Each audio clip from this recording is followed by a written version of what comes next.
1/3 of all reported accidents are rear-end collisions. Many of these are a result of sudden changes in the traffic flow or the driver being temporarily distracted.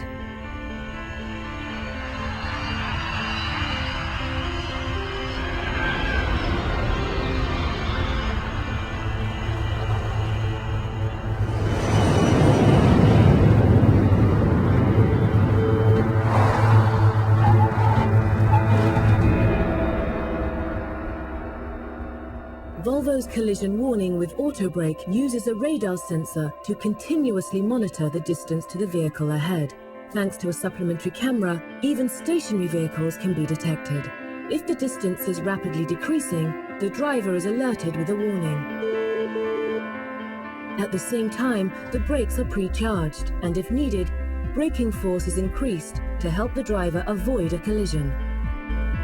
However, if the driver doesn't react to the warning, and the system senses that a collision is imminent, auto brake is activated to automatically brake the car, thus help reducing the collision forces.